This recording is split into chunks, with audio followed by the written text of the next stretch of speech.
নমস্কাৰ আজি হৈছে 10 এপ্ৰিল এই মুহূৰ্তত কেবাটাও ব্ৰেকিং নিউজ আহি পৰিছে দিবলৈছো ৰাতিপুৱাৰ প্ৰথমটো ব্ৰেকিং নিউজ সন্দেহজনক ভোটাৰৰ সন্দেহত উত্তপ্ত যোৰহাট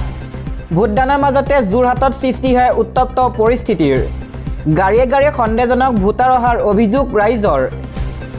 বাছত অহা একাংশ লোকক জবাবদিহি কৰে ৰাইজে কেনেকৈ কৰ পৰা আহিছে এই সকল ভোটাৰ এই প্ৰশ্ন উত্থাপিত কৰিছে ৰাইজে অচিনাক্ত ভোটাৰৰ সন্দেহত ৰাইজে সৃষ্টি কৰে উত্তপ্ত পৰিস্থিতিৰ এখন বাছত যোৰহাটত ভোট দিবলৈ আহিছিল লোকসকল আহি পৰিছে আন এটা খবৰ বিদেশত 1 ইঞ্চিও সম্পত্তি থাকিলে মৃত্যু হ'ব মুখ্যমন্ত্ৰী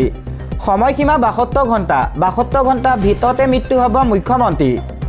বটদ্ৰৱাত আহি শপত ল'ব মুখ্যমন্ত্ৰীয়ে বটদ্ৰৱাত থান বনাম এবাৰ ৰাজনৈতিক মঞ্চ গৌৰৱ গগৈক বটদ্ৰৱা আহিবলৈ প্ৰত্যাহ্বান মুখ্যমন্ত্ৰী হিমন্ত বিশ্ব শৰ্মাৰ এবাৰ ধৰ্মীয় স্থানত খপতখৰ হ'ব পৰীক্ষা কোন সঁচা আৰু কোন মিছা দিবলৈছো আন এটা খবৰ অসমত পৰিৱৰ্তনৰ ধুমুহা বলিছে সকলো প্ৰত্যাহ্বান আঁতৰি নতুন অসম নিৰ্মাণ হ'ব চাকৰুদ্ধৰ পৰিৱেশৰ পৰা ওলাই গণতন্ত্ৰ বিজয় ধ্বজা উৰিব জাতীয় সংকট ঐতিহ্য ৰক্ষাৰ সংকটৰ মাজত জনতাই পৰিৱৰ্তন বিচাৰিছে নতুন চিন্তাৰে নতুন অসম গঢ়াৰ লক্ষ্যত আমি উপনীত হ'ম গণতন্ত্ৰৰ সংকটৰ মাজত জনতাই নিজৰ সংবিধান প্ৰদত্ত অধিকাৰ হেৰুৱাইছিল এনেদৰে মন্তব্য কৰিছে লুৰিণজ্যোতি গগৈয়ে লুৰিণজ্যোতি গগৈৰ তৰফৰ পৰা কোৱা হৈছে যে এবাৰ গণতান্ত্ৰিক ঐতিহ্য পৰম্পৰা শক্তিশালী হ'ব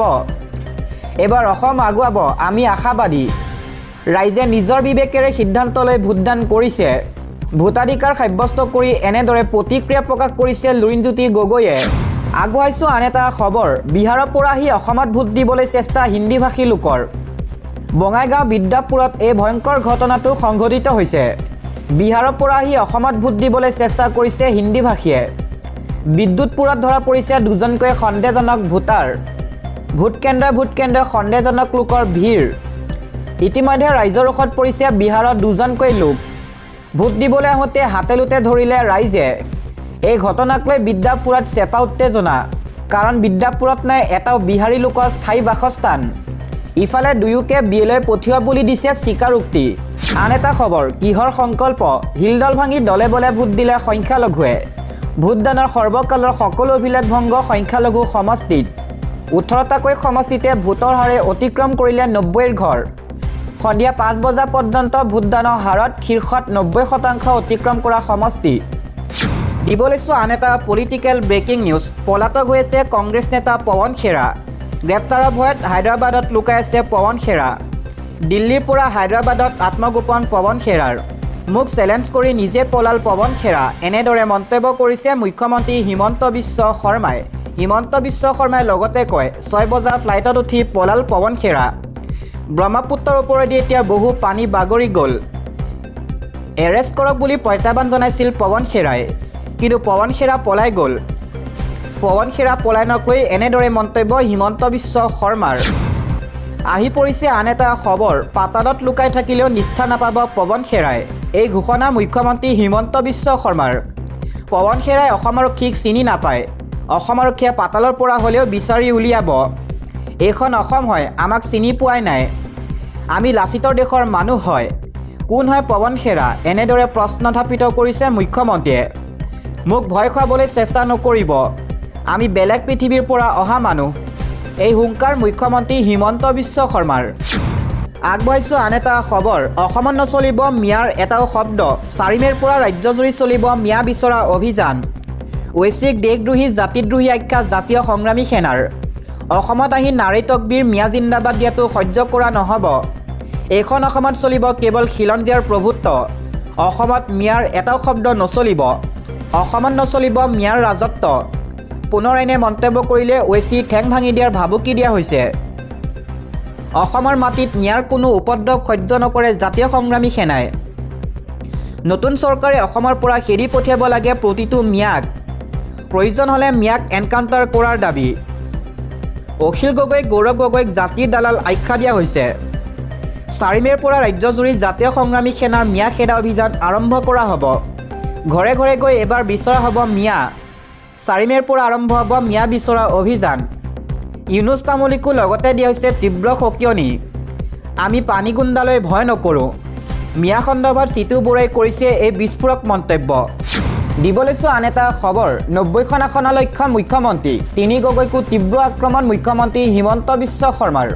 9 তাৰিখে ভোটদান সমাপ্ত হোৱাৰ পাছতে মুখ্যমন্ত্ৰীৰ তীব্ৰ ৰাজনৈতিক প্ৰতিক্ৰিয়া ৰাজ্যৰ ৰাজনৈতিক পৰিৱেশ পুনৰ উত্তপ্ত কৰি তুলিছে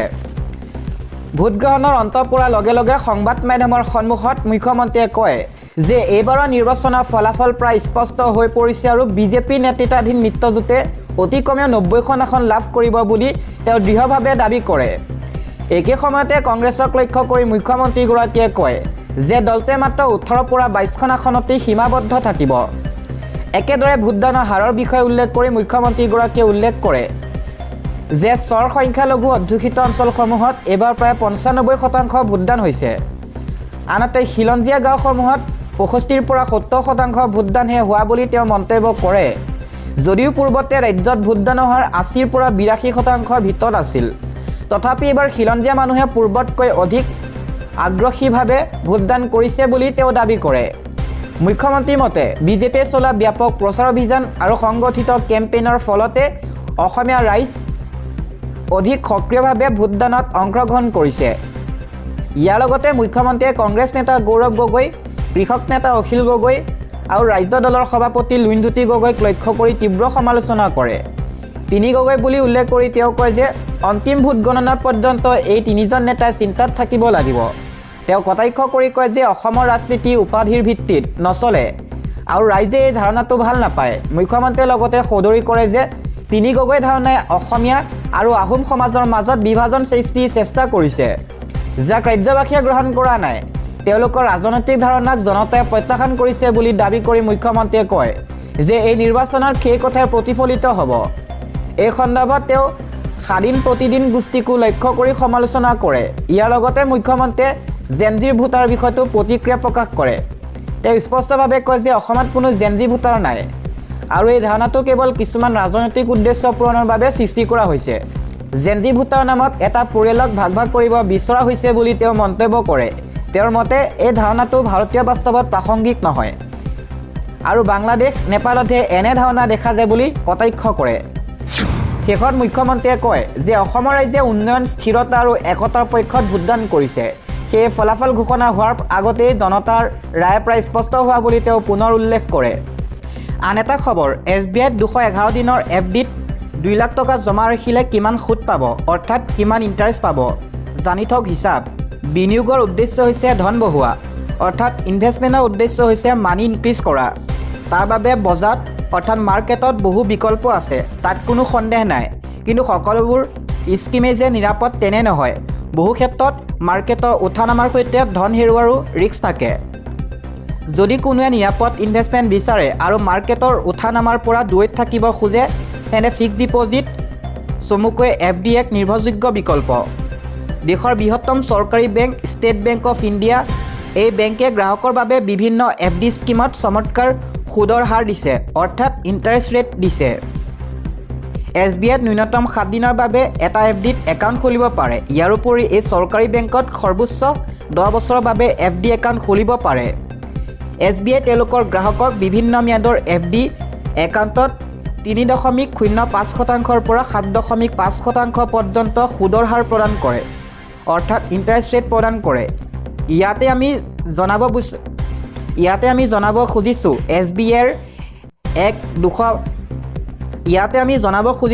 SBIৰ এক 211 দিনৰ FDত 2 লাখ টকা জমা ৰাখিলে কিমান সুদ পোৱা যাব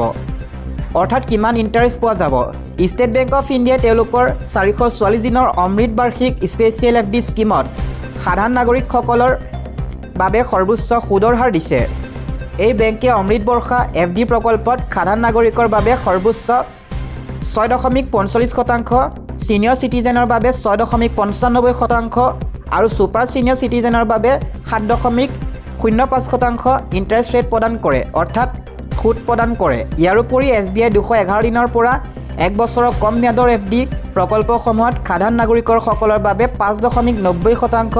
সিনিয়ৰ সিটিজেনৰ বাবে 6.40% আৰু সুপাৰ সিনিয়ৰ সিটিজেনৰ বাবে সৰ্বোচ্চ